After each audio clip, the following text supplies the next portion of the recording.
प्रस्तुति वाणी कहते हैं। इसके बहुत सारे नाम हैं। ये एक वैज्ञानिक भाषा है, कंप्यूटर की भाषा है। आज कंप्यूटर ने सारे भाषाओं को रिजेक्ट कर दिया। उस कंप्यूटर में ये नहीं आती ये भाषाएं, उनका समायोजन नहीं हो पा रहा है। लेकिन संस्कृत एक ऐसी भाषा है जो कंप्यूटर ने स्वीकृत किया है। क्यों? क्योंकि ये पूर्णतया वैज्ञानिक है। ये ऋषि परंपरा से आई है, ऊपर देवलोक से आई है ये भाषा। इसको देववाणी कहते हैं। इसलिए इसमें किसी प्रकार की कोई कमी नहीं है, न इसमें संशोधन की जरूरत है। और भाषाएं तो बदलती रहती है। हिंदी जो पहले थी 50 साल पहले, आज वो नहीं है। आज तो मिश्रण हो गया दुनिया भर के, उसमें और शब्द मिल गए। संस्कृत आज से 2-2,500 साल पहले जैसा था, आज भी वैसा है। चाहे दक्षिण का व्यक्ति बोले, चाहे यहाँ का बोले, एक जैसा ही बोलेगा। क्यों? उसके नियम कानून बड़े कठोर हैं।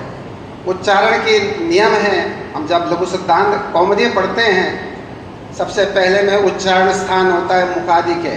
तो ठीक प्रकार से उच्चारण करना ये हमारा व्याकरण ही सिखाता है। व्याकरणम मुखम स्मृतम। संस्कृत में यदि हम कुछ जानना चाहते हैं तो व्याकरण पढ़ना ही पड़ेगा। तो इसलिए संस्कृत की महत्ता इसलिए भी है क्योंकि यह वैज्ञानिक है, इसी में किसी प्रकार की कमी नहीं है। और संस्कृत का मतलब जैसे पूर्व वक्ता ने बताया, शुद्ध किया हुआ, परिमार्जित किया हुआ, जिसको ठीक प्रकार से, जिसमें किसी प्रकार की कमी नहीं रह गई हो, ऐसे उसको संस्कृत भाषा कहते हैं। संस्कृति संस्कृताश्रया। संस्कृति हमारी जो है संस्कृत के आश्रित है। यदि हम भारतीय संस्कृति को एक माला के रूप में देखें, एक बहुत बड़ी माला है और इसमें जितने हमारे वेद पुराण उपनिषद आदि उसके मनके हैं, लेकिन उसको बांधने के लिए हमको एक सूत्र चाहिए, धागा चाहिए। वो धागा ही संस्कृत है।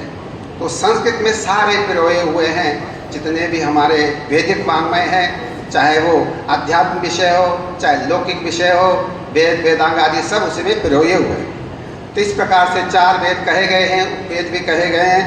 वेदांगों का भी पूर्व वक्ता ने थोड़ा थोड़ा संकेत दिया था। शिक्षा, कल्प, निरुक्त, व्याकरण, ज्योतिष और छंद, ये वेद को जानने के लिए आवश्यक है। अब वेद क्या है? वेद किसी व्यक्ति के बनाए हुए नहीं है। जो हमारे पास आज प्राप्त है वेदों का ज्ञान, वो किसी व्यक्ति के बनाए हुए नहीं हैं, वो अपौरुषेय हैं। अपौरुषेय का मतलब है किसी व्यक्ति के बनाए हुए नहीं है। फिर आप कहेंगे हम तक कैसे पहुँचे? हम आप तक पहुँचे हैं वो ऋषियों के द्वारा। ऋषियों मंत्र दृष्टारा। जो ऋषि, जो योगी लोग समाधि में स्थित होकर के संप्रज्ञात समाधि की अंतिम अवस्था को प्राप्त कर लेते हैं, उनको अंदर ऋतंबरा बुद्धि होती है, परम सात्विक निर्मल बुद्धि प्राप्त होती है। उनको ये वैदिक ज्ञान अपने आप उनके चित्त में प्रस्फुटित होता है। बाद में वो लोग उसको नीचे उतार करके शब्द के द्वारा तो उसको हम तक पहुंचाते हैं। उसी को कहते हैं वेद का मंत्र, ऋचाएँ। ये साक्षात्कार किए हुए हैं ऋषियों के द्वारा। जिस जिस ऋषि ने साक्षात्कार किया उसके नाम से वो मंत्र आता है। तो कहने का मतलब है ये किसी व्यक्ति के बनाया हुआ वेद नहीं है, ये तो परमात्मा की दिव्य वाणी है, दिव्य ज्ञान है। तो इस प्रकार से 6 अंग बता दिया। शिक्षा को नाक की उपमा दी गई है। नाक जैसे वेद पुरुष का एक शरीर माना जाए तो नाक को कहा शिक्षा। इसके बाद कल्प जो है इसके हाथ हैं, निरुक्त उसका श्रोत्र है, व्याकरण मुख है और ज्योतिष उसके नेत्र हैं, और पंद जो छंद जो है पैर है। इस प्रकार जो 6 अंग हैं उस वेद पुरुष के, तो ये 6 अंग हैं, इनका ज्ञान जरूरी है। यदि हम इनके विषय में ज्ञान नहीं रखते हैं तो हम वेद को समझ नहीं पाएंगे। ये वेदांग है। अब चलते हैं महाभारत की ओर। देखो महाभारत भी बहुत बड़ा ग्रंथ है। 1,10,000 श्लोक है इसमें। गीता भी इसके अंतर्गत है। और व्यास जी ने कहा जो महाभारत में नहीं है वो कहीं भी नहीं है। यदि यह नास्ति तत् कुत्रपि नास्ति।